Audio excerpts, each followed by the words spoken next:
الشهداء والصالحين وإلى جميع الأرواح المسلمين والمسلمات وإلى أرواح أبينا وأمنا. الفاتحة.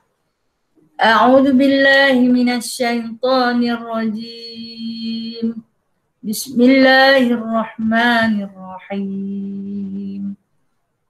الحمد لله رب العالمين الرحمن الرحيم مالك يوم الدين إياك نعبد وإياك نستعين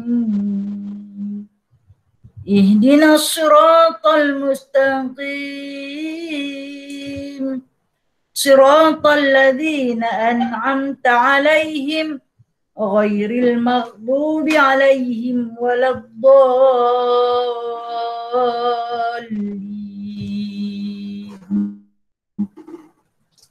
آمين.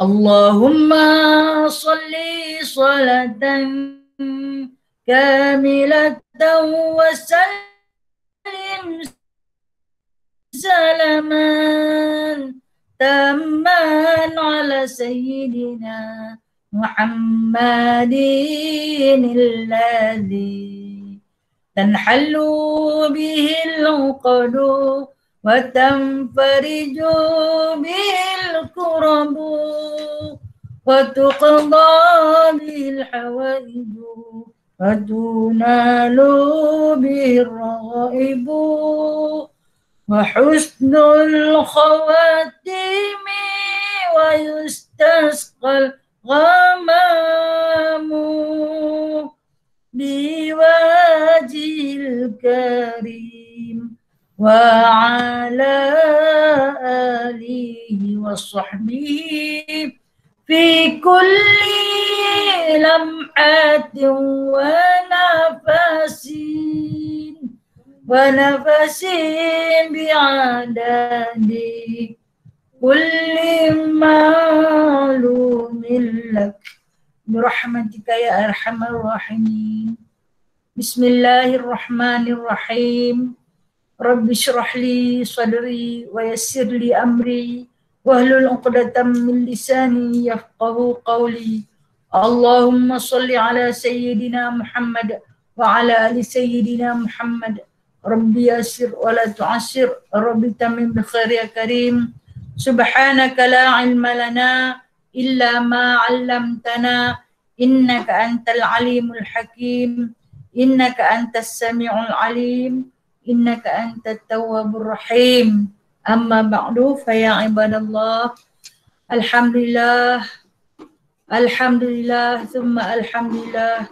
Syukur kita kehadrat Allah Subhanahu wa taala atas izinnya, atas limpahannya, atas jemputannya kita kembali berkuliah pada pagi ini, atas kelebihan yang diberi di dalam bulan yang penuh barakah, bulan Ramadan. Allah Ta'ala temukan kita pada pagi ini masih bernafas, murah rezeki, panjang umur. Terima kasih ya Allah. Satu bulan yang diidam-idamkan, satu bulan yang kita harapkan untuk sampai, Allah dah sampaikan kita di sini. Dan alhamdulillah, mudah-mudahan satu lagi harapan, rojak, ini harapan kita kepada Allah Ta'ala agar Allah Ta'ala sampaikan kita kepada satu lagi hari yang paling istimewa yang dinamakan dengan nama Malam Lailatul Qadr. Yang mana pada minggu lalu amat duka cita kerana kita tak dapat bersiaran dengan baik. Jadi kisah tentang Lailatul Qadr banyak terganggu, tergendala. Jadi untuk tidak menghampakan para sahabat semua, maka saya ulang sedikit berkenaan dengan imbasan daripada pelajaran minggu yang lalu yang mana ada sahabat-sahabat yang tak dapat ikuti walaupun rakaman pun masih sangkut juga. InsyaAllah semampu mungkin kita akan cuba ulang sikit balik yang mana pada muka surat 121 dengan tajuk besarnya Malam Lailatul Qadr. Itu malam yang telah ditentukan, yang telah ditakdirkan oleh Allah. Kenapa diletakkan nama Qadr? Qadr ini adalah satu nama takdir manusia itu terletak pada kekuasaan Allah yang maha qadar, yang maha mengaturkan. Pengaturan setiap takdir manusia itu berlaku pada malam Lailatul Qadr. Seandainya kita punya takdir dalam takdir kita tu ada rezeki kita. Sama ada panjang ke pendek ke umur kita, banyak ke sikit ke dia, rezeki lagi direzekikan. Takdir kita itu tentang kesihatan kita. Sakitkah, sihatkah kita, sedihkah, bahagiakah kita, itu semua ditakdirkan kata Allah pada malam Lailatul Qadr, yang mana kita akan dibahagi-bahagikan, dicerai-ceraikan rezeki kita kepada beberapa bahagian.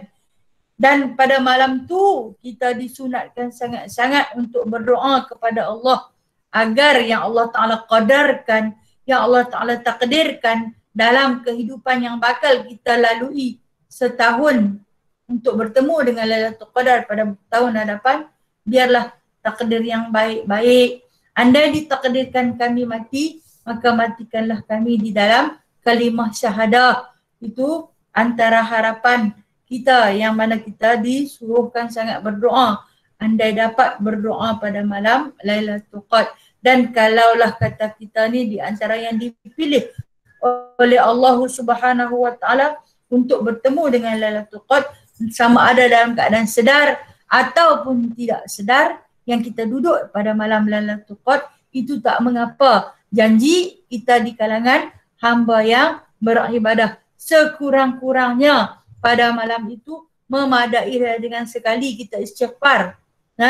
Astaghfirullahalazim alladzi la ilaha illa huwal hayyul qayyum wa atubu ilaih. Ataupun astaghfirullahalladzi la ilaha illa huwal hayyul qayyum wa atubu ilaih. Kalau sekali kita beristighfar bersamaan dengan 83 tahun pahala kita beristighfar. Sebab tu kata jangan kedekut. Kalau kita sekali berselawat bersamaan dengan 83 tahun hayat kita berselawat. Dan andailah kadar kita ditakdirkan rezeki kita, kita akan mati dalam tempoh-tempoh masa terdekat. Kita dah ada bekalan, sebanyak bekalan 83 tahun. Mungkin kita istighfarnya 83 tahun, selawatnya 83 tahun, atau tahmidnya, atau tasbihnya yang kita lakukan. Takkanlah kita ni sebakhil-bakhil hamba, hanya sekali lalu saja. Sebaliknya sekurang-kurangnya katalah istighfar itu 10 kali. Darab pula dengan 83 tahun. Dengan kekayaan Allah yang maha qadar, Allah Ta'ala akan berikan kepada kita. Sebab tu dia kata rebut peluang ni, kamu umur tak panjang. Rebut peluang ni yang ada untuk kamu meraih ganjaran daripada Allah. Sebab itu ada sahabat kita tanya, boleh tak kita beramal mengharapkan pahala? Boleh, tak salah. Sebab manusia itu selalunya ditawarkan dengan pahala oleh Allah. Allah selalu menceritakan pada kita, sekian kalau kamu buat begini, ini balasan yang akan aku bagi pada kamu, memberatkan timbangan amal kamu. Itu adalah pahala. Kalau kamu buat macam ni, itu imbuhan pahala untuk menarik perhatian kita agar kita tergemar. Kita gemar, macamlah orang yang duk buat sale, orang duk buat jualan. Ada cabutan bertuah, pakai pergi beli, dapat resip dia, tulis nama, masukkan dalam balang. Kalau kata baik, dapatlah cabutan tu akan naiklah nombor kita. Tetapi berbeza di sisi Allah yang maha kaya. Allah Ta'ala kata siapa buat, dia dapat. Siapa tak buat, dia tak dapat. Jadi kita rebut sebanyak mungkin peluang ini agar kita buat dapat dekat kita. Dan jangan sesekali kita terlupa untuk doakan pada sahabat-sahabat kita. Dalam doa kita, Allahumma innaka afuwun karim, tuhibbul afwa fa'fu anna, an walidina, an jami'al muslimin wal muslimat. Itu sahabat-sahabat lah sekalian muslimin dan muslimat. Atau mungkin kita ni dititipkan, dipesan oleh sahabat kita tolong doa untuk dia. Nah, ya Allah, sekarang sahabat aku sedang sakit, sembuhkanlah dia. Dia sedang menderita, bahagiakanlah dia. Hatinya tengah kacau bilau, tenangkanlah dia. Dia tengah miskin fakir, kayakanlah dia. Nah, rahmatilah dia, rahmatilah kami. Jadi andai ada sahabat-sahabat kita, kadang-kadang kita kawan-kawan tolong doa Ustaz nah, tolong doa Ustaz. Kita tolong doa nah, tolong doa sebut nama. Walaupun Allah itu maha tahu yang mana satu kawan kamu, dan kita sebut dan kita khususkan untuk dia. Nah, ataupun mungkin ramai yang minta kita doa untuk dia. Khususkan, ya Allah, sahabat-sahabat aku sekian sedang dalam kesusahan. Jadi kita panjatkan itu. Andainya jatuh doa kita itu pada malam Lailatul Qadar, maka pahalanya seperti mana 1000 bulan. Kita berdoa 1000 bulan bersamaan dengan 83 tahun. Senang ke kita nak duduk selama tempoh 83 tahun, kita dah berdoa saja. Senangkah dalam tempoh 83 tahun kita sembahyang sunat tak berhenti-henti? Mudahkah dalam tempoh 83 tahun kita baca Quran tak berhenti? Berzikir tak berhenti? Tak mudah kan? Itu bukan satu yang mudah. Padahal kita nak duduk sama-sama di depan Google Meet ni untuk tempoh sejam pun agak payah. Nah, apatah lagi nak duduk 83 tahun. 8 jam pun belum tentu kita boleh duduk. Tapi ini bonus Allah Ta'ala nak bagi. Jadi kita rebut cabutan bertuah yang Allah Ta'ala nak bagi pada setiap orang. Janji hampa dapat malam. Kita kejar. Kita mohon pada Allah setiap kali kita berdoa pada Allah, mohon. Balighna Lailatul Qadr. Barikillahumma lana. Berkatlah kami pada bulan Ramadan. Sampaikanlah kami pada Lailatul Qadr. Barikillahumma lana fi syahri Ramadan wa balighna Lailatul Qadr. Barikillahumma lana. Barikillahumma lana. Berkatilah kami pada bulan Ramadan. Wa balighna Lailatul Qadr. Dan sampaikanlah kami pada malam Lailatul Qadr. Saya ulang, kalau nak baca Arab ini yang selalu sahabat baca, barikillahumma lana fi syahri Ramadan wa balighna Lailatul Qadr. Lailata. Wa balighna Lailatul Qadr. Dia dibacakan dengan Lailata sebab dia jadi maf'ul bih. Okey.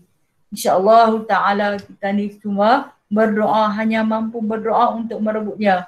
Okey, kita ambil kat tengah Dan sebab afdal malam Lailatul Qadr pada hak kita kerana adalah amal padanya. Ambil rangkap yang ketiga Dan sebab afdal malam Lailatul Qadr pada hak kita kerana adalah amal padanya terlebih baik daripada amal 1000 bulan. Yang tiada padanya malam Lailatul Qadr. Yang tidak ada 1000 bulan ni, iaitu melebihi pada malam-malam yang tak ada. Daripada 1 hingga 30 Ramadan, ada satu malam sahaja. Dia bukan semua malam. Ada satu saja. Jadi bila yang kita nak tunggu ni? Kita sebagai umat mutaakhirin yang mempunyai kelemahan dalam beramal, buat hari-hari. Kalau kita hari-hari duk baca Quran, teruskan membaca. Mungkin dalam masa hari-hari kita buat tu ada sehari jatuh Lailatul Qadr, dapat pahala 1000 bulan. Kemudian kalau kata hari-hari kita ni yang jenis berselawat, teruskan. Jangan tinggal. Sebab kita tak tahu. Dia tak khususkan hari apa. Ini rahsia Allah. Kenapa Allah rahsiakan? Hikmah Allah merahsiakan Lailatul Qadr ni, dia nak suruh kita berjaga-jaga. Dia nak suruh sentiasa berjaga-jaga bahawasanya dia akan datang pada bila-bila masa yang kamu tak sedari. Jadi kita yang tak sedar, yang tak tahu apa ni, kena duk jaga. Jaga kok malam ni orang kata, tak masuk ikut, malam ni baru malam 8. Wallahu a'lam. Rahsia ini milik Allah, tak mustahil bagi Allah. Dan sebab dinamakan Lailatul Qadar kerana besar qadarnya dan kemuliaannya, dan besar pahalanya bagi orang yang mengerjakan ibadah padanya, dan diturunkan padanya akan Al-Quran sekaliannya dengan sekali turun daripada Lauh Mahfuz kepada Baitul Izzah, itu pada langit dunia. Kenapa dinamakan Lailatul Qadar? Terlampau besar kadarnya. Saya sebut dah awal tadi. Qadar ni maksud dia takdir kita ataupun qada dan qadar kita. Akan Allah Ta'ala bahagi-bahagikan. Kita akan jumpa, akan datang. Contoh, dibahagikan nasib, untung nasib kita, rezeki kita kepada malaikat ni, umur kita kepada malaikat tu, jodoh kita kepada malaikat ni, kaya miskin kita kepada malaikat ni, uruskan mereka. Sampai bila? Sampai tahun depan. Jadi kalau kata kita dapat berdoa agar ditakdirkan kita ini hidup dalam iman, mati dalam iman. Kalau kata tak kertilah nak baca doa banyak-banyak. Memadailah ya Allah, hidupkanlah aku dalam beriman, matikanlah aku dalam beriman. Ataupun sekurang-kurangnya, Rabbana atina fid dunya hasanah wa fil akhirati hasanah wa qina adzabannar. Kalau kita orang yang istiqamah sembahyang sunat hajat, di dalam sujud yang akhir, bawa 10 kali. Rabbana atina fid dunya hasanah wa fil akhirati hasanah wa qina adzabannar. Itu kalau kita baca secara waqaf. Kalau baca secara sambung, sebab dia sebahagian daripada potongan ayat Quran, maka kalau kita nak baca secara sambung, Rabbana atina fid dunya hasanatan wa fil akhirati hasanatan wa qina adzabannar. Dalam sujud yang akhir, untuk solat sunat, sama ada tahajud atau tasbih atau taubat atau hajat, tetapi lebih diutamakan untuk solat hajat. Katalah kita tak pernah bawa solat hajat pun, duk bawa tahajud dengan taubat saja. Okey, letak dalam solat taubat. Letakkan dalam solat taubat pada doa Rabbana atina. Sebab dia doa itu doa yang merangkumi seluruh harapan dan permintaan kita pada Allah. Jadi kita nak susun ayat tak berapa nak pandai, nak cari doa Arab selalu lupa, cakap Melayu pun tak tahu nak kata apa, himpun doa tu. Himpun doa tu. Dalam sujud yang akhir, saya ulang sekali lagi, 10, bawa 10 kali. Sebab dikatakan malam Lailatul Qadar itu terlalu besar kadarnya, untung baik kita, untung jahat kita, nasib kita baik, nasib kita jahat, semua akan dicerai-ceraikan pada malam itu, dibahagi-bahagikan pada malam itu. Allah yang maha pengasih lagi maha penyayang itu maha mendengar doa kita, maha istajib doa kita, nescaya akan mustajabkan doa kita yang baik-baik. Kita ni nak semua yang baik-baik kan? Tapi seandainya tak baik, aku minta dah tiap-tiap hari sepanjang Ramadan tak lena, minta sihat, tapi pasal apa sakit? Allah Ta'ala kadarkan dosa kamu banyak, dosa kamu membukit, cara aku membersihkan dosamu dengan memberi kamu sakit. Aku minta pada Allah kebaikan di dunia, tapi kenapa aku susah? Allah Ta'ala sayang kepada kamu, dia nak jemput kamu kembali pada dia dalam keadaan bersih, maka dia beri ujian kepada kamu, ujian demi ujian yang didatangkan kepada kamu, maka itu menyebabkan kamu lebih bersyukur dengan segala apa yang kamu miliki. Dan disebutkan Al-Quran ini diturunkan juga pada malam Lailatul Qadar, seperti mana Allah Ta'ala sebut, tanazzalul malaikatu ruh fiha biizni rabbihim. Itu diturunkan roh, dan Allah Ta'ala tanazzal, diturunkan ini antaranya penurunan Al-Quran berlaku pada malam Lailatul Qadar, yang kita sebut dengan nama nuzul Quran. Biasanya nuzul Quran disambut oleh seluruh umat manusia yang beragama Islam pada malam 17 Ramadan. Bermakna baginda Nabi SAW hari pertama menerima kunjungan Jibril di dalam Gua Hira, iaitu pada 16 malam 17 Ramadan. Dan 17 Ramadan itu berlakunya Lailatul Qadar. Jadi sebab tu kita kata, kalau kita nak tunggu 10 yang akhir, Sedangkan Al-Quran diturunkan pada malam Lailatul Qadar, berlaku 17 Ramadan. Dia bermakna kita kena jaga-jaga, tak kira hari apa pun. 7 Ramadan ke 8 Ramadan ke, kita terus berjaga-jaga. Mana nak tahu tahun ni tahun kita ada rezeki Allah bagi. Oh, bukan dapat dari yang runtuh nak. Ni bukan dapat dari yang runtuh ni. Syurga Allah nak gandakan. Oh, dia tu dapat bonus besar. Apa dia? Lailatul Qadar. Dia dapat apa? Dia tengok apa? Tak tengok apa. Imbuhan pahala. Kita tak boleh tengok. Kalau kita boleh tengok, kalau kita boleh bawa jenuh isi beratus 10 kontainer tak cukup. 83 tahun. 1000 bulan banyaknya. Tapi Allah tu Maha Kaya, aku kumpul, aku himpun untuk kamu nikmati di sana nanti. Tak apa di dunia rasa-rasanya kita boleh hidup dengan cara kita. Kalau lapar boleh cari makan isi perut. Kalau tak ada duit boleh minta kat kawan-kawan pinjam. Kalau miskin boleh bagi tahu dekat kawan-kawan, aku ni tengah susah. Sehari lepas hantarlah bantuan main bubak lambat-lambat. Kalau tak ada kereta dia pun boleh tolong tumpangkan. Tapi di sana Allah miskin, kita semua miskin di sana. Ini pahala ni lah yang kita nak bawa. Kita berjaga-jaga dan turunnya Al-Quran itu secara sekaligus pada lapisan langit yang pertama. Dia Al-Quran ini dia dari Lauh Mahfuz. Dari Lauh Mahfuz 30 juzuk lengkap sempurna.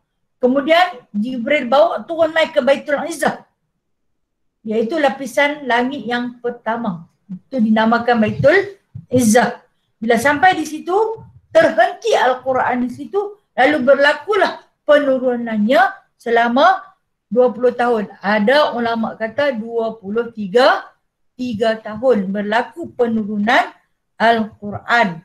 Mengikut sejarah yang berlaku ataupun peristiwa-peristiwa yang berlaku. Macam kita tengok di antara peristiwa penurunan surah Yusuf. Surah Yusuf. Siapa yang tadarus Al-Quran sehari 2 juzuk, bermakna dia dah sampai dah surah Yusuf ni. Hari ni, esok mungkin masuk Kahfi. Kalau kita tengok di antara asbab nuzul surah Yusuf, iaitu satu surah yang Allah Ta'ala bawa datangkan kepada baginda sallallahu alaihi wasallam sebagai satu hiburan. Sebab Nabi sedang berduka cita. Dia bawa turun mai. Nak ajak tengok movie. Allah ceritakan kepada Rasulullah macam mana ditayangkan. Macam kita tengok movie. Kata Allah, inilah sebaik-baik cerita, seindah-indah cerita untuk mengembirakan kamu. Kenapa Nabi sedang duka cita? Kata setengah ulama, duka citanya baginda sallallahu alaihi wasallam pada ketika itu, iaitu selepas perginya dua orang yang paling baginda cintai, yakni Sayyidatina Khadijah dan juga Abu Talib. Allah Ta'ala datangkan dengan kegembiraan. Dan terhenti wahyu untuk beberapa lama. Allah Ta'ala datangkan dengan kegembiraan. Itu peristiwa di antara peristiwa. Jadi turun bukan sekaligus, turun sikit. Maka sahabat-sahabat yang bijaksana salin, catat, rakamkan dengan akal. Kita nak rakam macam mana? Doa sikit pun tak boleh rakam. Doa sikit ya Tok Guru kita bagi pun kita tak boleh rakam. Apatah lagi kita nak hafaz satu-satu ayat dia main turunkan. Masya Allah, lemahnya kita ni. Kalau nak dibandingkan dengan umat terdahulu, tang manalah tempat kita ni. Awalun. Sullatun minal awalun wa sullatun minal akhirin. 1/3 yang dulu, 1/3 yang kemudian. Kita harap kita masuk dalam 1/3 tu, insya-Allah. Baik, kerana ditakdirkan Allah Ta'ala pada malam Lailatul Qadar itu segala perkara yang ni zahirkan akan segala maqadir yang ditakdirkan yang pada azali. Apa maksud? Perkara yang telah ditakdirkan sejak azali. Yakni untung nasib kita. Ketika mana kita berjanji di hadapan Allah semasa kita ada di dalam rahim ibu kita, ditanya oleh malaikat rahmat. Waktu tu usia ada yang mengatakan kita baru 4 bulan dalam kandungan. Ada yang kata kita 2 bulan dalam kandungan. Wallahualam. Hanya Allah yang maha mengetahui berapa usia. Kita ada katanya, kita lebih kuat mengatakan 4 bulan dalam kandungan ibu kita. Semua biasa duduk dalam perut ibu kan? Siapa yang dia tak pernah duduk dalam perut ibu dia? Dia duduk dalam bulu betul. Nah, semua kita duduk dalam perut ibu. Ingat tak luas mana, sempit ke, panas ke, sejuk ke, tak ingat kan? Padahal kita ada satu perjanjian yang kita buat dengan malaikat rahmat. Ketika mana kita menumpang rahim ibu kita selama tempoh 9 bulan 10 hari, nah, tumpang duduk dalam rahim dia. Itu yang kata kita punya jasa ibu punya besar. Sehari pun kita tak boleh nak balas. Kita biasa tumpang duduk dalam rahim dia. Kita biasa mencari-carikan hati dia. Kita biasa melukakan rahim dia ketika mana dia nak hantar kita keluar ke dunia ni. Sebab tu Allah Ta'ala suruh buat baiklah pada ibu bapa kamu, nah, yang telah bersusah payah. Okey, kembali kita. Perjanjian kita di alam rahim, yang mana kita kata kepada Allah, aku nak menanggung apa yang telah diamanahkan kepadaku. Yang ni apa dia? Amar ma'ruf wa nahyu 'anil munkar. Suruh orang buat baik, cegah orang buat jahat. Dan aku akan menanggung segala benda yang diwajibkan kepadaku dan aku akan tinggalkan segala yang dilarangkan. Perjanjian. Okey, kalau ditanyakan tentang kalau orang kafir yang duduk di dalam rahim ibu yang kafir, mereka juga di atas perjanjian yang sama. Bila hadir mai oleh kerana daripada keturunan yang bukan Muslim, maka menanti-nanti hidayah dan petunjuk daripada Allah Ta'ala melalui dakwah sahabat. Kita ni satu benda kita tak buat, kita tak dakwah orang lah. Bila kita tak dakwah, esok ni kita akan ditanya di akhirat nanti. Hampa ada berjiran dengan orang yang bukan Muslim. Awak tak sampaikan kat dia abang sikit, dia tak tahu. Dia pun buat perjanjian lagu hampa juga dalam perut ibu. Tapi siapa hampa tak sampaikan pada dia? Malah takutlah. So kita pakat-pakat bagi alasan lah pada Allah. Ada perjanjian, ada perjanjian. Walaupun Cina ikan. Kan kita beli ikan dekat Cina tu. Okey, saya ada seorang Cina ikan, dia selalu main tak ikan rumah saya. Seminggu 2 kali dia akan main tak ikan. Jadi di antara, dia nanti bagi tahu di antara pelanggan yang paling dia suka, dia main rumah saya lah. Sebab saya jenis tak kisah, hang bagi pilih ikan apa jenis pun aku tak kisah. Kemudian hang katalah harga banyak mana, bukan nak cerita pasal kaya tak. Tak kaya pun. Aku nanti bayar. Dia kata banyak-banyak orang Islam, dia kata. Islam ni bagus, dia kata. Senang kira. Tak koyak biji mata ikan dia. Daripada mana kita boleh mentarbiah dia? Daripada akhlak. Saya kata dekat dia, saya kata, hang masuklah Islam, hang akan lihat keindahan Islam. Nak masuklah, dia kata. Nanti saya nak balik pergi ajak anak bini. Lagu tu lah dia dah bagi mungkin satu hari nanti lah dia boleh bawa dengan ahli keluarga dia. Boleh tak kita berdoa untuk orang yang bukan Muslim? Boleh. Doa untuk orang yang bukan Muslim. Kecuali kalau dia mati. Dia mati kita tak boleh doa dah. Selagi dia hidup, kita boleh berdoa untuk dia. Okey. Kadar yang Allah Ta'ala sebut di sini yang sejak di azali dah diatur jodoh kita dengan siapa, kita nak kerja apa, kita nak mati tang mana, tanah perkuburan kita tang mana, semua dah diaturkan di azali lagi. Kemudian bila mana berlakunya malam Lailatul Qadar itu, maka kata Allah Subhanahu Wa Ta'ala, tempatkan dia di sini. Dia ni katalah contohnya saya ditakdirkan mati pada 27 Ramadan. Wallahualam. Maka telah pun ditakdirkan tentang sini tempat dia, kebumikan dia di sini. Sebab tu kita tengok ada yang orang mati hilang mayat dia di laut. Tak tahu nak cari tang mana, semua dikerahkan, pasukan-pasukan penyelamat dikerahkan mencari. Tak jumpa, mayat dia hilang macam tu saja. Di mana kuburnya? Allah Ta'ala dah tulis di azali lagi. dia berkubur di dalam perut ikan-ikan. Ikan pakai makan seorang sikit, maka berkecai-kecai, bercerai-cerailah tulang dagingnya itu masuk dalam perut ikan-ikan itu. Itu tanah perkuburan yang telah Allah Ta'ala maktubkan, takdirkan, muqaddirkan sejak azali lagi. Kita tak tahu tentang mana tanah perkuburan kita, macam mana cara kita mati. Kita hanya boleh minta. Sebab tu dia kata, apabila sesuatu yang telah pun dimuqaddirkan pada malam Lailatul Qadar, hampa minta lagi. Hai dah takdir di azali lagi. Allah boleh tukar atas permohonan kita. Tapi minta kena sungguh-sungguh lah. Janganlah sambil lena. Allahumma rabbana atina fid dunya. Cup jatuh. Tak usah minta lagu tu. Minta orang penjagaan. Minta sungguh-sungguh. Kalau minta sungguh-sungguh ada, Allah akan bagi. Sebab Allah tu maha pemberi. Sebab tu dia buat Lailatul Qadar dan suruh kita minta. Dan dia kata, demikian tahun itu, dia kata, apa yang berlaku segala takdir pada demikian tahun. Contoh kata kita tahun 2021 ni. Sampai bila? Sampai bertemu Ramadan tahun depan. 2022. Itu dia kata sepanjang tahun itu ditakdirkan dah untung nasib kita. Maka mintalah kebaikan. Seperti firman Allah Ta'ala, fiha yufraqu kullu amrin hakim. Yakni pada malam Lailatul Qadar itu dicerai-ceraikan segala pekerjaan yang dijadikan dia daripada hujan dan rezeki dan menghidupkan dan mematikan dan lainnya hingga kepada seumpama tahun yang kemudian. Dicerai-ceraikan rezeki kita, dibahagi-bagikan. Kan rezeki itu banyak. Rezeki ni kefahaman kita hanya pada makan dan peta. Bukan.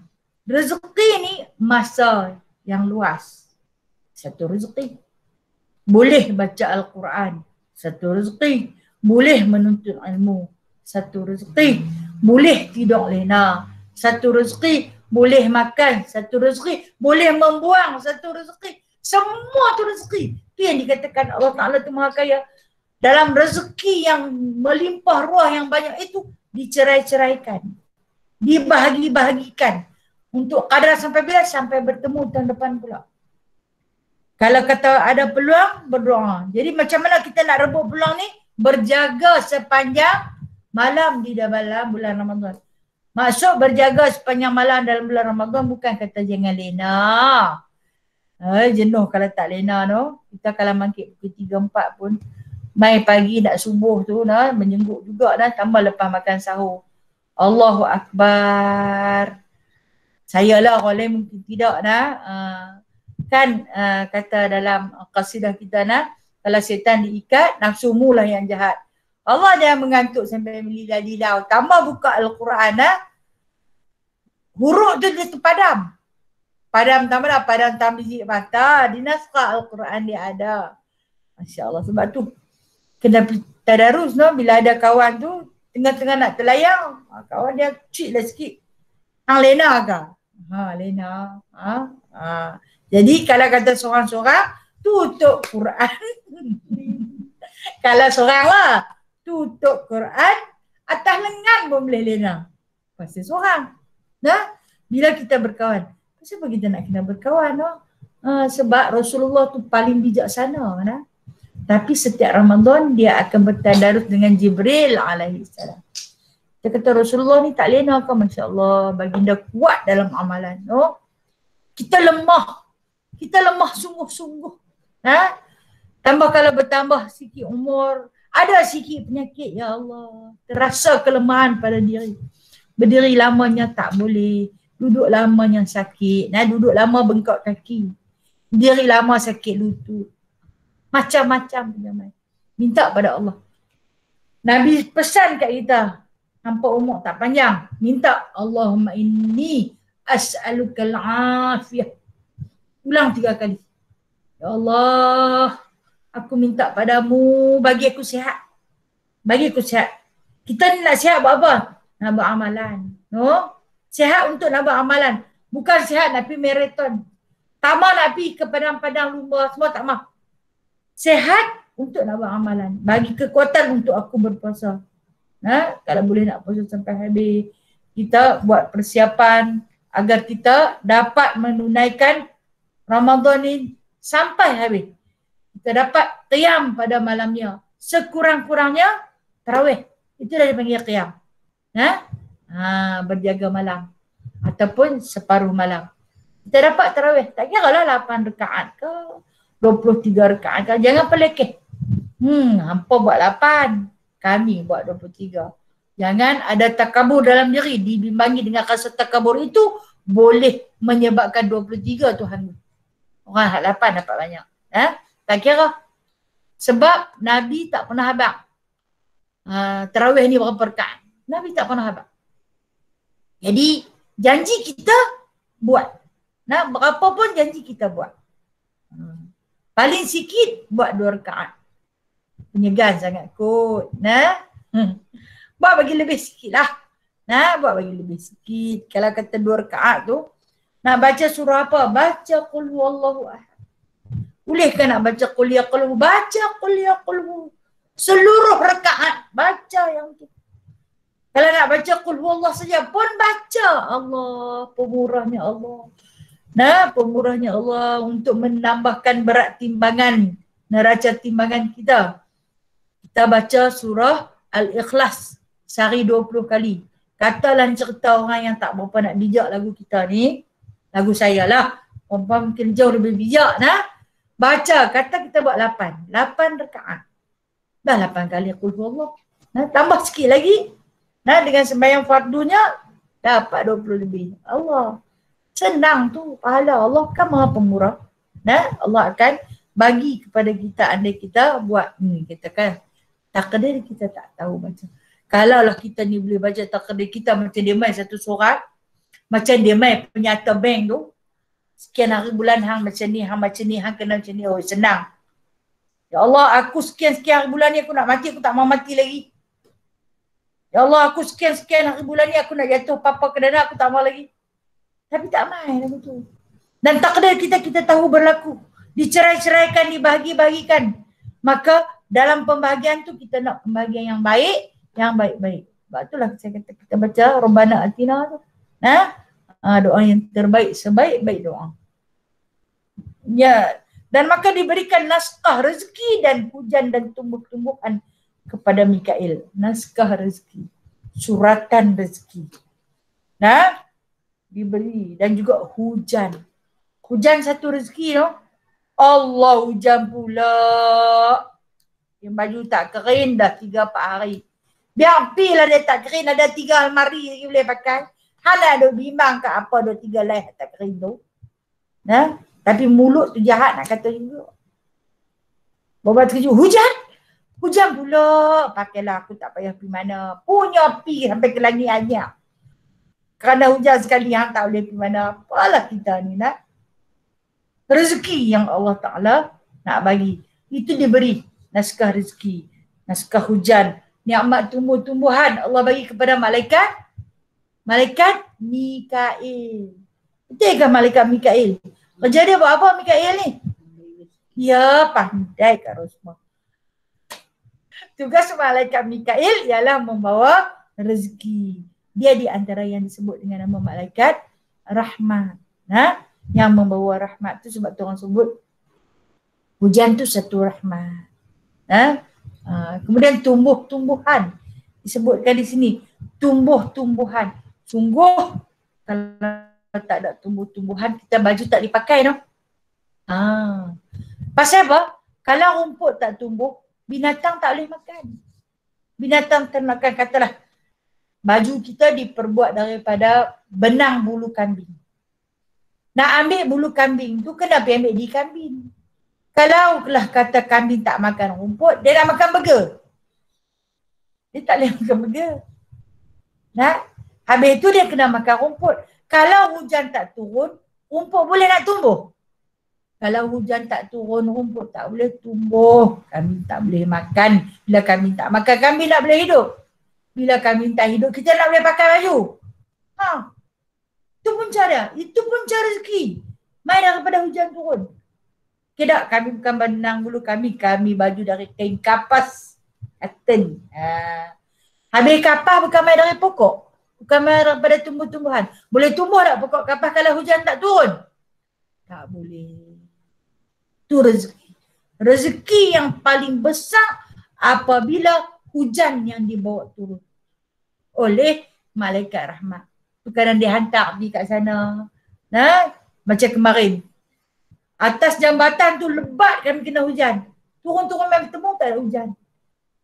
Pergi masuk batang setitik pun tak turun. Duka citanya rasa hati saya. Ya Allah, dosa sangat ke orang batang ni. Tak turun pun hujan. Saya kalau macam tu sedih-sedih. Saya takut. Takut dosa mungkin disebabkan dosa aku. Hujan tak timpa ke sini. Masuk-masuk dalam rumah Allah Ta'ala bagi berau hujan. Masya Allah. Ada. Allah kata lambat sikit. Aku bagi tang lain dulu. Hang tak apa nak bagus kot. Allahu Akbar.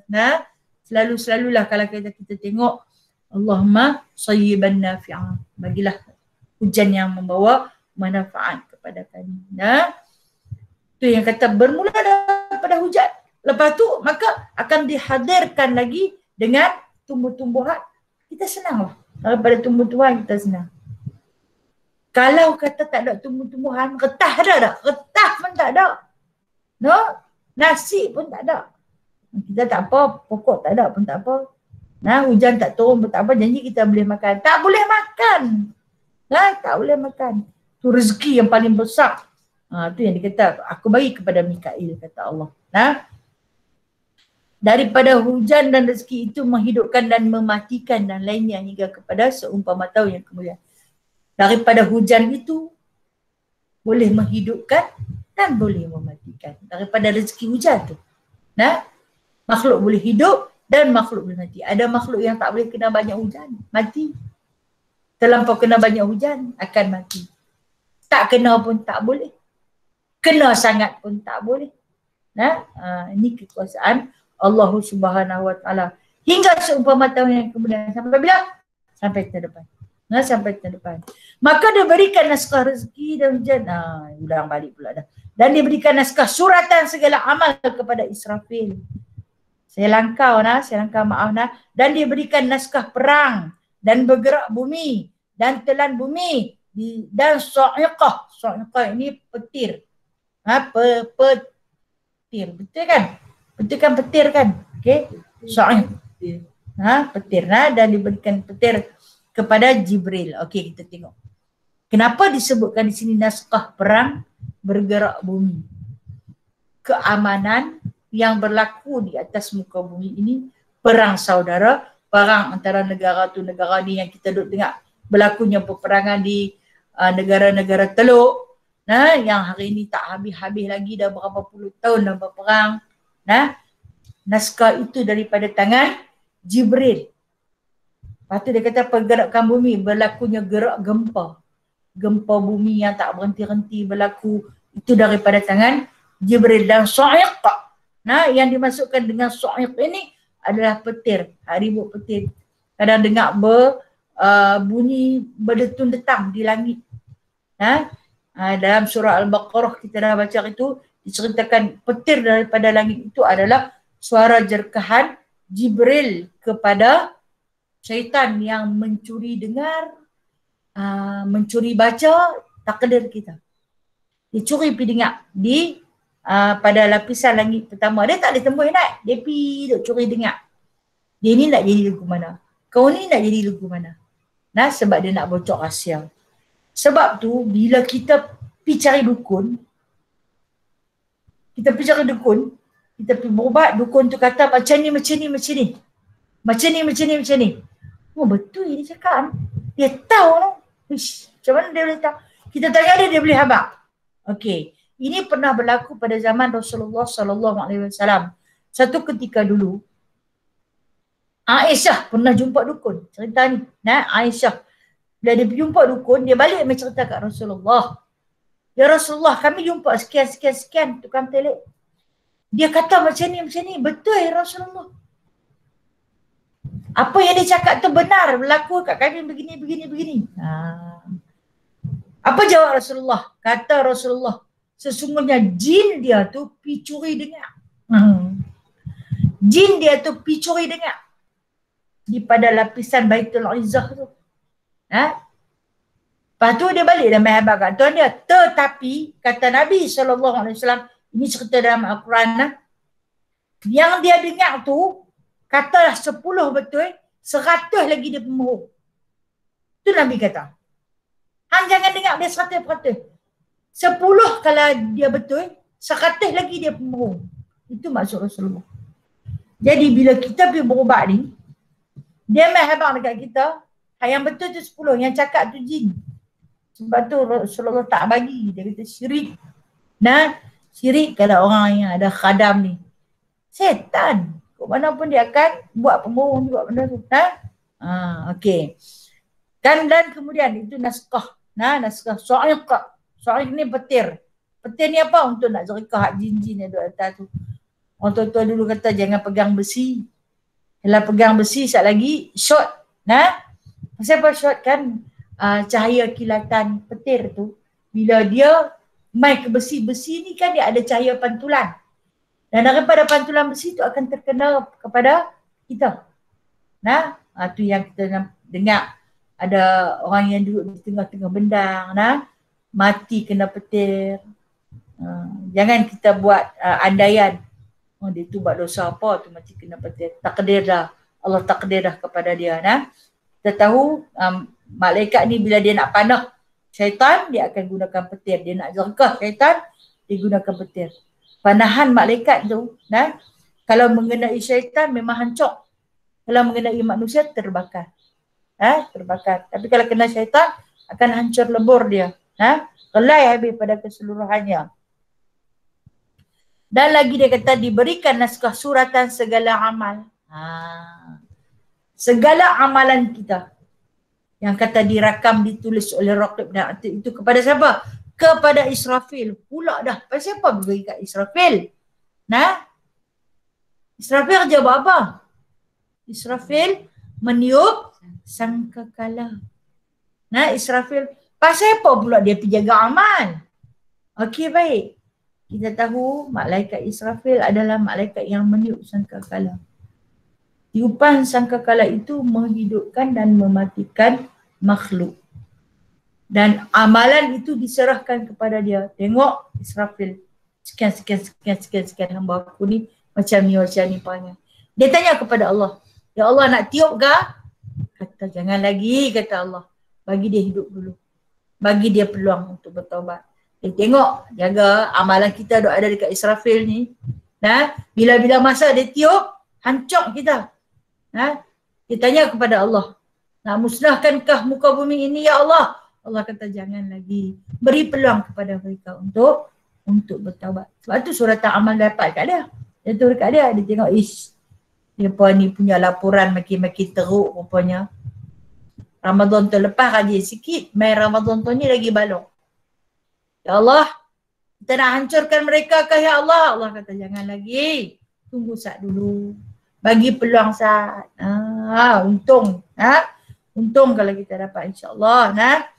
Dan tadi berikan naskah suratan segala maksiat kepada malakul maut. Allah.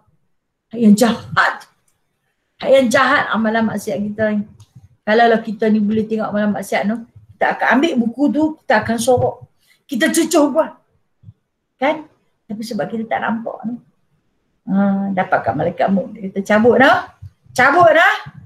Jangan, kata Allah, beri peluang untuk dia bertaubat. Dia berdoa pada malam Lailatul Qadar. Dia minta diampunkan dosa. Dia minta yang baik di dunia. Dia minta yang baik di akhirat. Bagi kat dia peluang. Maka dhamir. Dhamir ni apa dah? Ganti nama pada kalimah ayat yang atas. Fiha. Fiha. Ha tu. Maksud dia dhamir. Ha di situ. Ha itu disebut sebagai ha dhamir.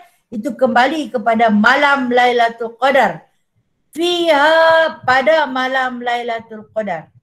Yufarriqu kulla amrin hakim. Dicerai-ceraikan segala pekerjaan dia dengan kebijaksanaan Allah. Ha itu dikembalikan. Dhamir tu. Ini ada khilaf. Bila nak cerita. Ini pasal nahu. Ini nahu. Dengar bila ada ditulis itu kita baca. Okey? Ini pendapat jumhur mufassirin. Maksud jumhur ni sepakat seluruh ulama-ulama mufassir mengatakan ha itu ha dhamir kembali kepada Lailatul Qadar. Sudah, cakap tu lagi pening. Pening bulan puasa ni pening boleh muntah pasal tak makan. Ha? Okey. Dan kata setengah mereka itu dikembalikan dhamir itu kepada malam nisfu Sya'ban. Kata setengah daripada ulama mufassirin, fiha itu adalah malam nisfu Sya'ban yang dibahagi-bahagikan segala amal kita, rezeki kita semua dibahagikan, disuratkan pada malam nisfu Sya'ban. Maka ditakdirkan segala perkara itu dan disabitkan dia di dalam suratan dan diberikan dia kepada empunyanya daripada malaikat pada malam nisfu Sya'ban. Setengah ulama katakan bukan dia maksudkan fiha itu malam Lailatul Qadar, tetapi malam nisfu Sya'ban. Wallahualam. Saya tak tahu. Nah, saya tak tahu, ulama pun tak tahu. Masing-masing pendapat mereka. Okey, kita tengok sikit lagi. Tanda malam Lailatul Qadar. Tanda-tanda kita nak tahu semalam berlakunya Lailatul Qadar. Kita ni jahil. Nah. Jahil ni apa? Jahil ni bodoh. Kalau kata bodoh, marah. Kalau kata jahil, tak apalah. Nah? Jahil tu bodoh, bodoh tu jahil. Kita apa? Kita jahil bin bodoh. Bodoh bin bodoh.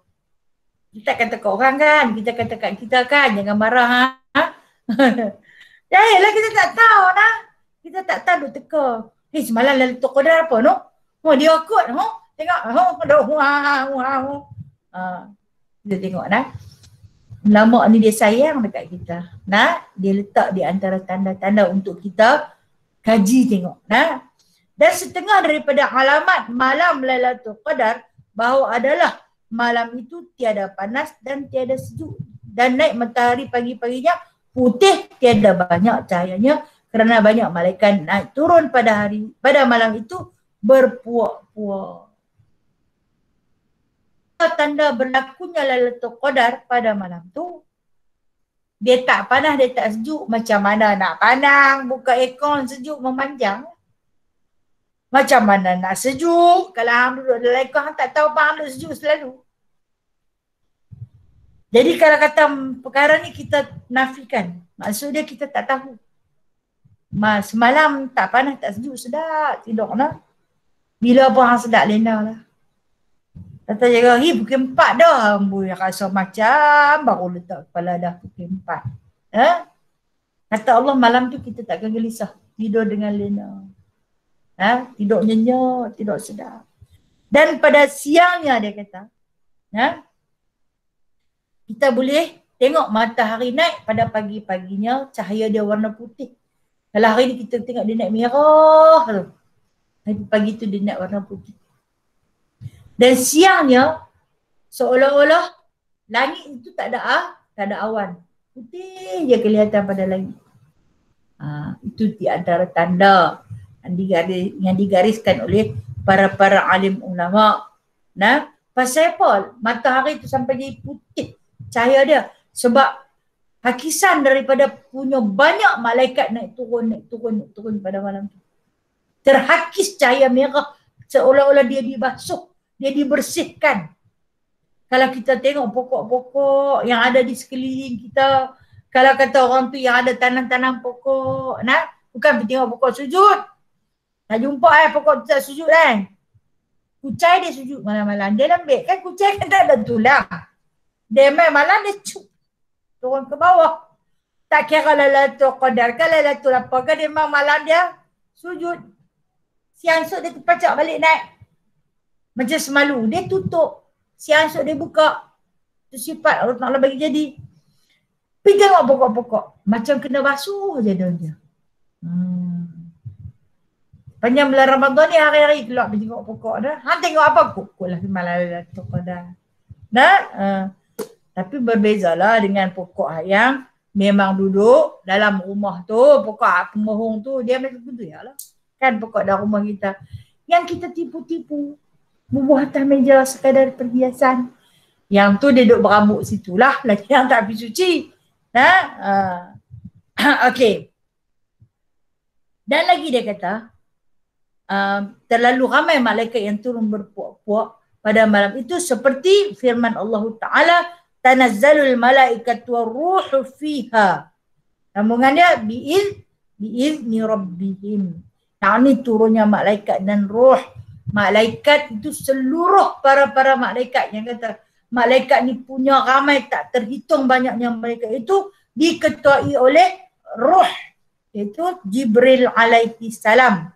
Yang ni berlaku pada malam Lailatul Qadar, turun ke semua. Jadi dataran muka bumi ini yang dipenuhi dengan tumbuh-tumbuhan, binatang dan manusia itu akan dilimpahi oleh para malaikat. Mereka akan memasuki rumah-rumah yang diberkati dan dirahmati. Macam mana nak jadi rumah-rumah yang diberkati dan dirahmati? Rumah yang ada orang yang bersolat, orang yang baca Quran, orang yang tidur di dalam iman. Kan kita waktu kita nak tidur tu dengan kita baca 3 qul, kita baca bismillah 21 kali, kita baca doa, akan turun para malaikat yang ramai tu. Duduk dalam rumah-rumah orang yang sedemikian. Ada di baca Al-Quran, mungkin kita baca sebelum tidur, baca surah Mulk. Akan turun malaikat rahmat masuk di dalam rumah kita. Mereka ramai. Sebanyak-banyak buih di lautan, sebanyak-banyak pasiran di tepian pantai, banyak lagi bilangan malaikat. Turun memenuhi bumi pada malam Lailatul Qadar dengan berpenghulukan malaikat Jibril alaihi salam. Maka mereka akan masuk pada setiap rumah. Kecuali, ada kecuali, rumah orang yang syirik kepada Allah. Dan kecuali lagi rumah yang ada gambar-gambar yang tak menyenangkan. Contoh dia, potret. Bukan potret kita, kalau gambar kita, ini khilaf ulama lah, potret kita tak apa, diharuskan. Katalah kita ada gambar keluarga yang kita lekat di dinding, tak mengapa, boleh. Selagi dia tidak berbentuk patung, berketul, tak diukir dengan kayu, tak diukir dengan batu. Maka diharuskan. Dan jangan kita letak gambar-gambar yang tidak menutup aurat. Malaikat ni dia pun pemalu lah. Dia pun pemalu. Jangan ada. Ataupun gambar kita. Kan orang yang pandai melukis potret, kita bagi gambar kita, kita kata lukis tak? Dia lukis cantik kesenian yang Allah Ta'ala bagi kat dia. Menjadikan muka kita sebiji betul macam muka aku. Kita pun bubuh frame elok-elok lekat di dinding. Yang tu jangan. Yang tu tak boleh. Dia diukir. Hak yang kita punya gambar ni, dia bukan diukir, dia dicetak. Berbeza lah. Hak yang diukir dengan tangan, iaitu dengan dilukis, dengan diguna pensil ke, warna ke dan sebagainya. Tak boleh. Tak boleh dilekat. Dia di antara disebutkan sebagai patung berhala. Tapi kalau dicetak seperti gambar, tak apa. Kalau ni tak gambar dah, tangkap bola handphone-nya, kata hilang. Kan? Okey. Rumah yang ada sedemikian, rumah itu tidak akan dimasuki oleh para malaikat. Rumah yang ada berhala, rumah yang tak akan dimasuki oleh malaikat. Berhala ni macam mana tu? Saya kata patung-patung yang ada. Apa jenis barang yang berbentuk patung? Kecuali mainan kanak-kanak, teddy bear. Tak apa. Bukan kita buat hiasan, kita buat permainan. Tapi kalau kita buat perhiasan seperti piala yang orang main bola, ada di atas tu patung, dia duduk, kaki dia duduk sepak bola. Sepak patung. Sepak patung. Piala tu simpan lah. Sehari pituk buang piala tu lah. Sepak patung tu saja.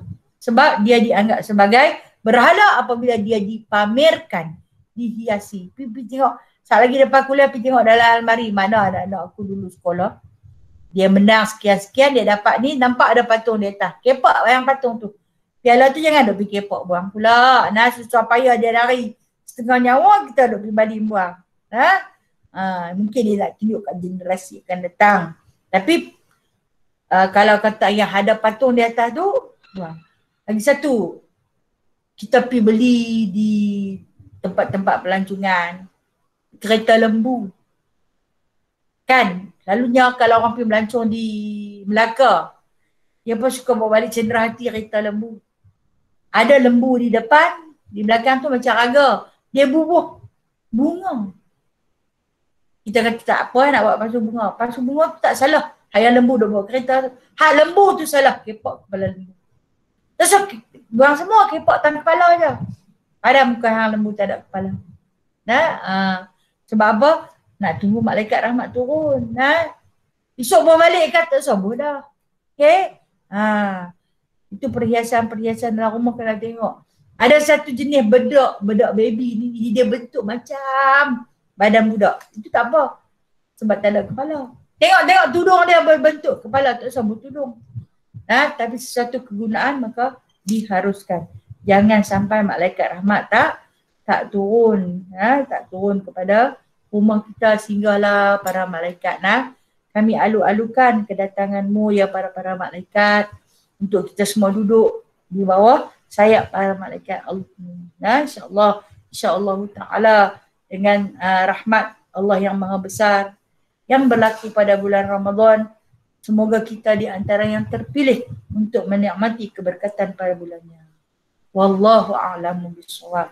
InsyaAllah kita akan sambung pada hari Khamis. Kalau Allah Ta'ala rezekikan lagi pada kita, hari Khamis diriwayatkan. Sambungan pada perkataan diriwayatkan. Ada kat situ InsyaAllah. Baik, kita buka soalan kepada sahabat-sahabat semua. Ada nak tanya?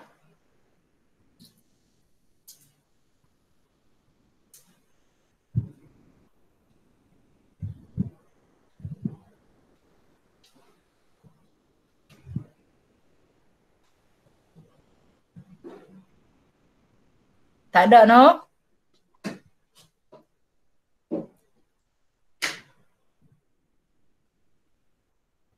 Ataupun nak tanya tentang bab puasa? Ustazah, Ya. yang bab patung tadi tu kan, macam kita beli mainan untuk secomel kita tu untuk dia main-main kan, dia ada berbentuk kan macam tikus kan, jadi dia ada sifat dia lah macam ada apa ni, memang bentuk macam tu lah kan. Jadi boleh ke tak boleh tu Ustazah? Okey, baik. Terima kasih. Dia kalau permainan tak apa. Kalau permainan bukan hiasan. Yang tak bolehnya perhiasan. Kalau mainan untuk kepentingan maka tak apa. Sebab tu walaupun macam teddy bear tu kan, dia tak apa. Dia satu permainan untuk dia main. Bukan untuk diagung-agungkan. Bukan untuk memperindahkan. Kalau kata kita letak di tengah rumah, yang tu tak boleh lah. Tapi yang ni memang main. Kita pun tak khususkan tempat dia. Tang sini tempat dia dah. Sebaliknya kita tahu je bagi dia ambil melambur-lambur benda tu. Maka tak mengapa. Dibolehkan, diharuskan. Cuma jangan ada sesuatu yang kita jadikan dia perhiasan dalam rumah.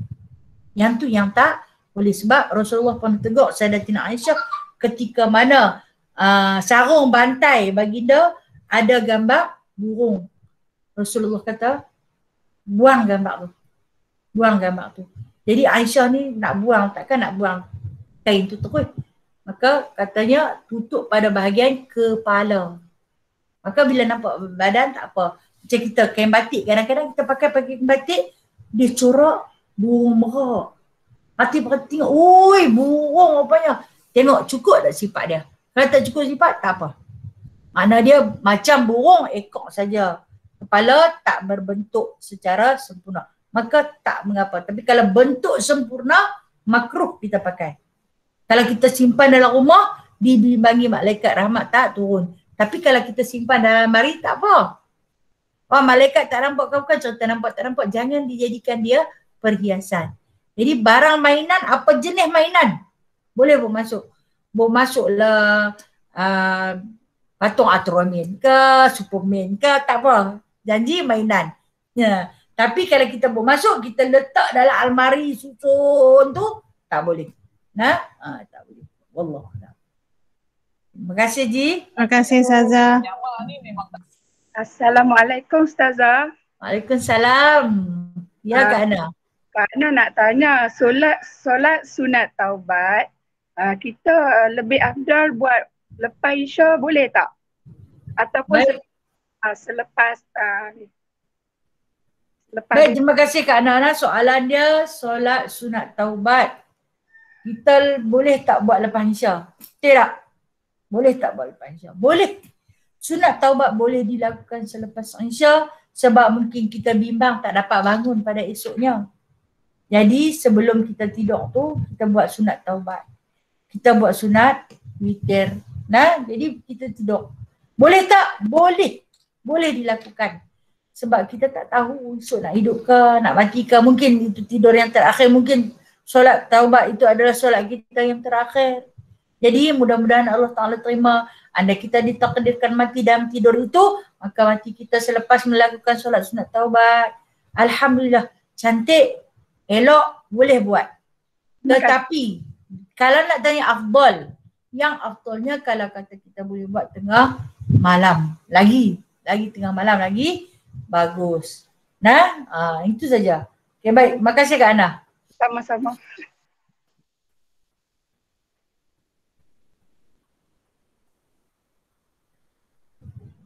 Okey.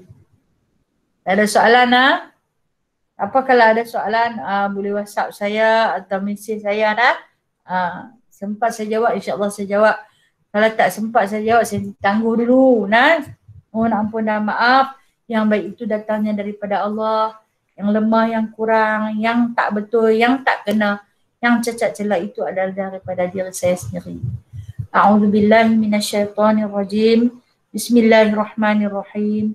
Alhamdulillahirabbil alamin. Hamdan katsira, hamdan yuwafi ni'amahu wa yukafi'u mazidah. Ya Rabbana lakal hamdu kama yanbaghi li jalali wajhikal karim wa 'azim sultanik. Barikillahumma lana fi syahri Ramadan wa balighna lailatul qadr. Barikillahumma lana fi syahri Ramadan wa balighna lailatul qadr. Barikillahumma lana fi syahri Ramadan wa balighna lailatul qadr.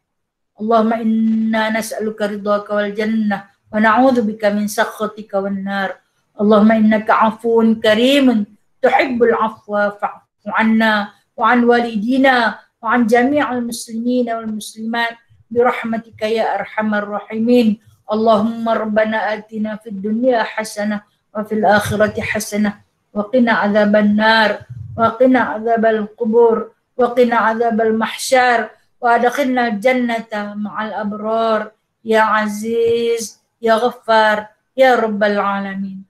Wa sallallahu ala sayyidina Muhammadin walhamdulillahi rabbil alamin. Taqabbalallahu minkum minna wa minkum taqabbal ya karim. Terima kasih. Assalamualaikum. Terima kasih semua.